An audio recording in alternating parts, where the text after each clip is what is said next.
Have you ever been sitting in a classroom, listening to your teacher explain something, and suddenly, you have a question? Not some random question. A question you actually want the answer to. You raise your hand, then you look around the room. And suddenly, you stop. You start thinking, what if this is a stupid question? What if everyone thinks I wasn't paying attention? What if someone laughs? So you slowly put your hand back down. The teacher keeps talking. The class moves on. But you're still sitting there thinking, I should have just asked. And the crazy part, your question was probably completely valid. Nobody laughed. Nobody even knew what was going on inside your head. But for those few seconds, the fear of what other people might think became stronger than your desire to know the answer. So, has this ever happened to you? If it has, then congratulations. Because today's video is exactly for you. We're going to talk about something almost all of us experience. Why do we care so much about what other people think about us? And more importantly, why can the opinion of people who barely know us sometimes control the way we behave, the choices we make, and even the person we become? Now let me ask you something. Why did you stop? You knew the question was valid. You wanted the answer. And yet, the moment you imagined 30 people looking at you, your confidence disappeared. That's interesting, isn't it? Because nobody actually told you to stay quiet. Nobody laughed. Nobody even rejected you. Your brain simply imagined what might happen, and reacted as if it were already happening. And this is where human psychology gets really interesting.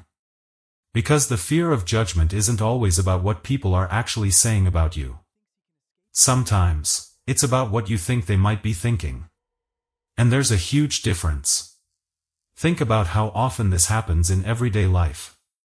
You type a message, read it 3 times, then delete it because you suddenly think it sounds stupid. You walk into a room, and immediately wonder if everyone noticed you. You want to speak up in a meeting, but another voice inside your head says, maybe don't. You want to post something online, but then you imagine someone you know seeing it.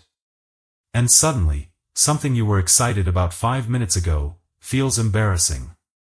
Nothing outside of you changed, your perception did. And there's a psychological reason for that. It's called the spotlight effect. The spotlight effect is our tendency to believe that other people notice our appearance, mistakes, behavior, and awkward moments much more than they actually do. In simple words, we feel like we're standing under a giant spotlight. Like everyone is watching. Everyone is noticing. Everyone is remembering. But here's the uncomfortable truth. Most people are too busy thinking about themselves to think about you. And before you dismiss that as just another motivational quote, researchers actually tested it. And the result was surprisingly revealing. In one famous experiment, psychologists Thomas Gilovich, Victoria Medvec, and Kenneth Savitsky wanted to find out just how much people overestimate the attention they receive from others. So they did something incredibly simple. They gave college students an embarrassing t-shirt to wear. Imagine walking into a room wearing something you absolutely would not want other people to notice. Maybe it's an awful picture. A ridiculous phrase. Something that makes you think, please don't look at me. Now imagine walking into a room full of people wearing it. You'd probably feel like everyone noticed. You'd walk differently. You'd become more aware of your body. You might wonder whether people were laughing. And if someone looked in your direction, your brain would immediately think, they saw the shirt. The researchers then asked the students to estimate how many people had noticed what they were wearing.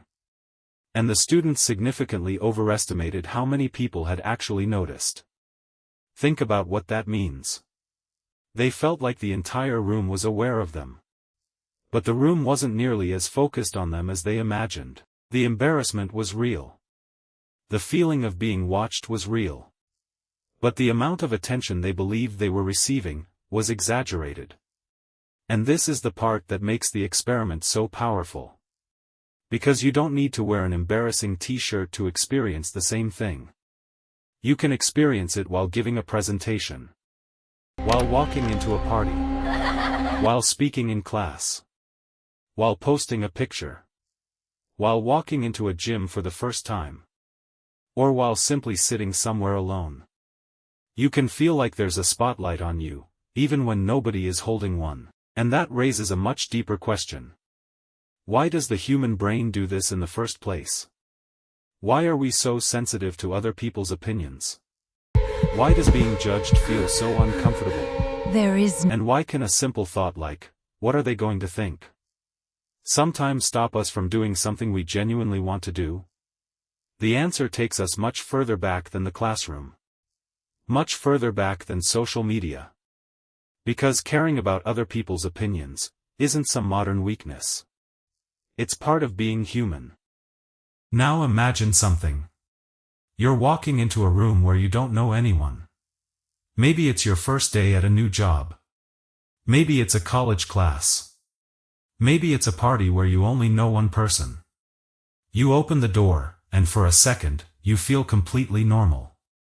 Then you notice people looking around. Someone is talking. Someone laughs. Someone looks in your direction.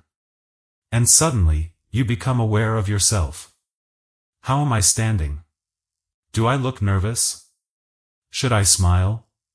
Where should I put my hands? Do I look awkward? You haven't even said a word yet, but your brain is already trying to figure out what everyone thinks about you. Why? Because your brain has been doing this for a very, very long time.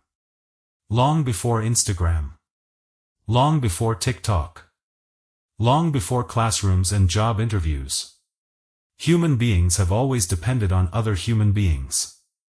For most of our history, you didn't live completely on your own. You lived with a group. You depended on that group for food, protection, information, and survival. Being accepted mattered. Being rejected mattered. And being completely ignored by your group wasn't exactly a harmless thing, so your brain became extremely sensitive to social signals. A change in someone's voice. A strange facial expression. Someone suddenly becoming quiet. Someone walking away. Someone not responding. Your brain notices these tiny details, and starts asking questions. Did I do something wrong? Are they upset with me? Do they not like me? Am I embarrassing myself? Most of the time, you don't consciously decide to ask these questions. They just appear. That's because your brain is constantly trying to predict the social environment around you. It wants to know, am I safe here? Do I belong here? Do these people accept me? And there's nothing wrong with that. In fact, this ability is one of the things that makes us human. The problem begins when your brain starts treating imagined judgment like a real threat. Because now, someone doesn't even have to say anything. You can do it for them. You can imagine what they're thinking. You can imagine their reaction. You can imagine them laughing. You can imagine them judging you. And then, you react to something that never actually happened. That's exactly what happened in that classroom. The other students didn't say your question was stupid. They didn't laugh. They didn't even know you were thinking about asking it. But your brain created a possible future, and you trusted that future more than your own curiosity. And this happens far more often than we realize. There's something different about being judged today. 100 years ago, you could walk away from an uncomfortable room. You could leave the party. You could go home. The moment ended. Today, it can follow you. You post a picture at 9 p.m. At 9:03, you check your phone. Nothing. You put the phone down. A few minutes later, you check again. Still nothing. Then one person likes it. You feel a tiny sense of relief. Another person comments. Now you feel even better. But then you notice someone you expected to react didn't. And suddenly, your brain starts doing something very familiar. It searches for a reason. Maybe they didn't like it. Maybe the picture wasn't good. Maybe I looked weird. And just like that, a number on a screen becomes a judgment about you. That's one of the strangest things about social media. It takes something humans have always cared about, social approval, and turns it into something measurable. Likes, comments, views, followers, shares, numbers. You can actually see what other people think, or at least, you can see the tiny pieces of their reactions. And your brain loves measurable feedback. Because now it has something to compare.